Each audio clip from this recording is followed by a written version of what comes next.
asking hard-hitting questions about their futures. I edited the videos using the method of record, pause on my trusty VHS tape player and showed them eagerly to my classmates.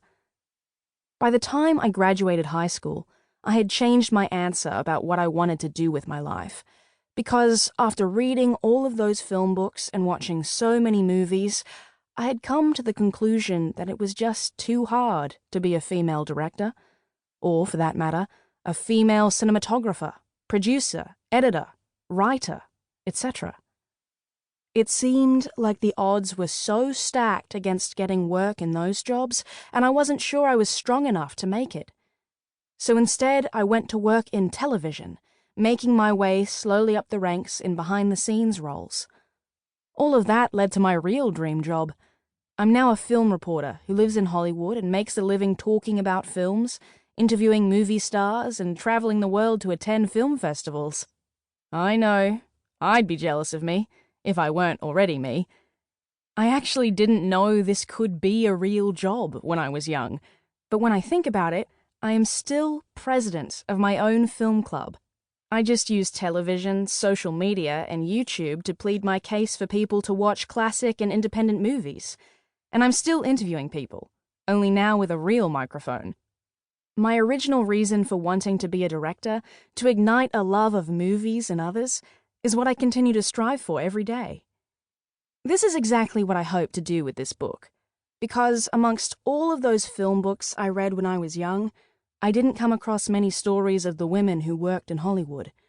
Their absence told me that film was exclusively a man's world, which is simply not true. This is not meant to be a complete history of women in Hollywood. That would take a good couple of years to research and multiple volumes of books to tell. There are many women that I have had to leave out, and that was hard, but I wanted to describe the plight of women in film in a different way. I have handpicked a few stories about women from each era of American cinema. These women are inspiring in their accomplishments, and their stories are illuminating as far as what they've had to struggle against. Each story stands for a wider problem or a solution in Hollywood, with statistics and expert opinion weaved in. I'd like this to be a guidebook, an entry into the world of women in film.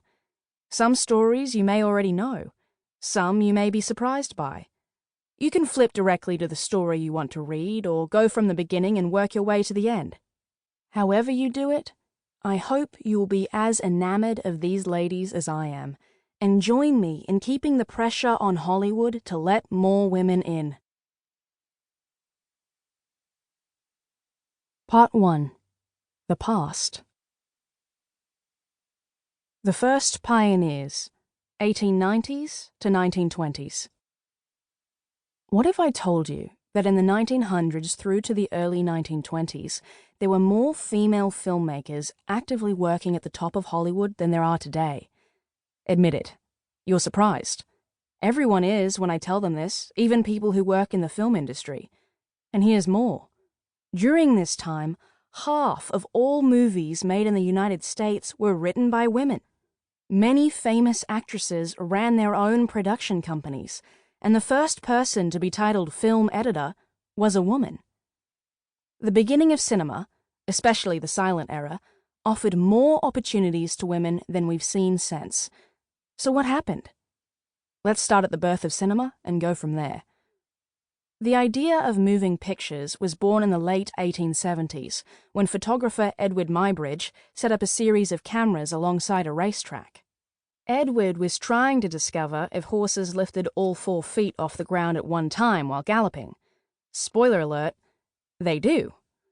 In order to show the photos in quick succession, he made an early projector, to which he gave a catchy name, zoopraxiscope. In the 1890s, Thomas Edison invented the first motion picture camera, called the kinetograph. To play the footage, you needed a kinetoscope, where one person would squint into a peephole to view the images. Shortly after, the Lumiere brothers in France created the cinématographe, which projected motion pictures onto a screen, creating a shared viewing experience. These inventions were sold around the world in touring exhibitions, with companies